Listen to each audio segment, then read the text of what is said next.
Hey everyone, sorry I couldn't be with you this evening. I am up here in beautiful Tennessee for a conference this week, but I want to take time to share with you about the disciple I chose to speak about.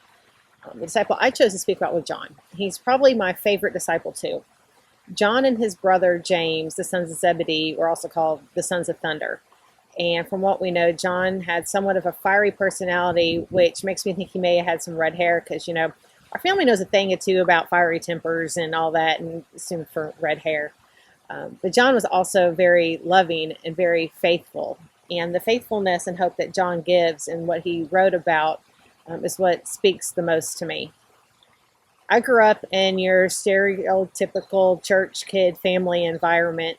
My grandfather was a Southern Baptist minister, and I have never known not going to church. We were there for GAs, the Actings, which is the youth version of GAs, kid stuff, VBS, choir, you name it, we were all there.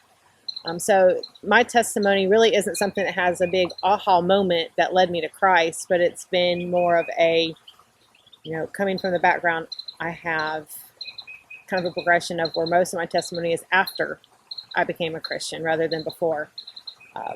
I accepted Jesus at GA camp on July 17th, 1991, and I was baptized the month after. And I was super involved in my church and youth group after that, and that's what really gave me my foundation for my strength in my faith. In fact, on our spiritual gift survey, faith ranked as my number one spiritual gift. Where I can personally relate to John is through faith, love, and the encouragement through his teachings and his writings.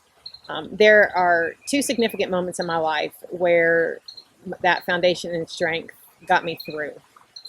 Several of my favorite verses come from John's writing and one from his brother James, and those are verses that I have clung to through significant moments in my life. The first is John 1 and 2. In the beginning was the Word, and the Word was with God, and the Word was God. He was with God in the beginning. And another is James 1, verses 2 and 3. Consider it joy, my brothers, whenever you face trials of many kinds, because you know that the testing of your faith develops perseverance. Anyone who knows me knows that I talk all the time about I don't believe in coincidences. Everything happens for a reason, both the good and the bad. The Lord knows the day we're going to be born. He knows the day he's going to call us home, and he knows everything that happens in between. I grew up in the Midwest.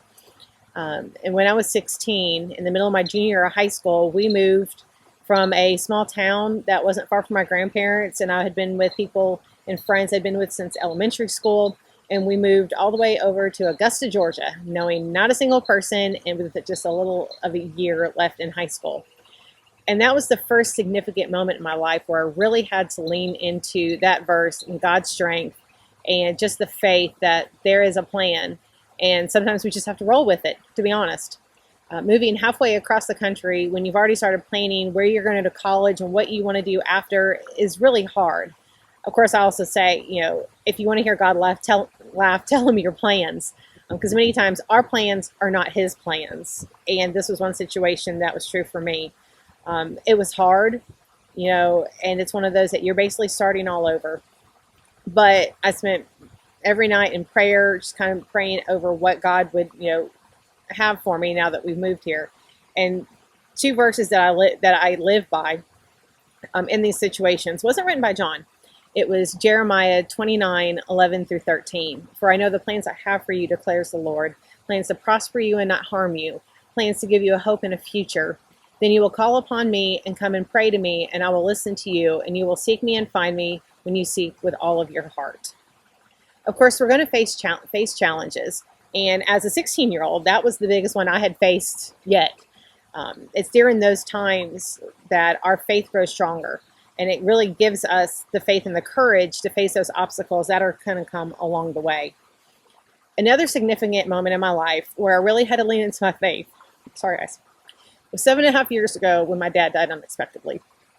He had a great day running errands around town with my mom, and he went to bed that night and just didn't wake up.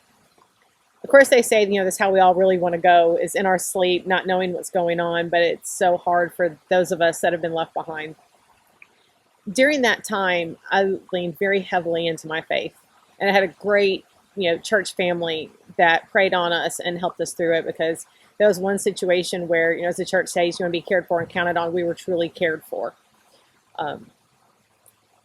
Some of the verses that helped me through that was, I remember John 1:1, in the beginning was the Word.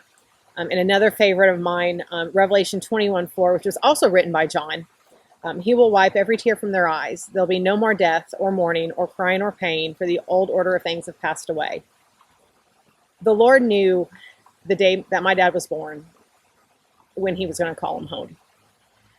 And I never really got angry with the Lord over my dad's death. Now, I had my moments, don't get me wrong, it wasn't all sunshine and roses, but I took it from a perspective of how could I get angry at something I had no control over? It was out of my hands. How could I get angry with God when he knew back in December 1949, when dad was born, that he was going to call him home in September of 2017?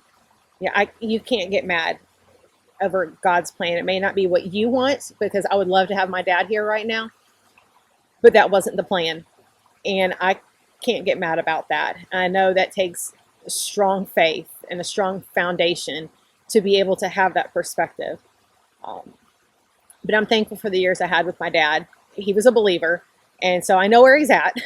But having that foundation of strength and having a lot of those verses that John writes about really helped me lean into that and helped me through a lot of that.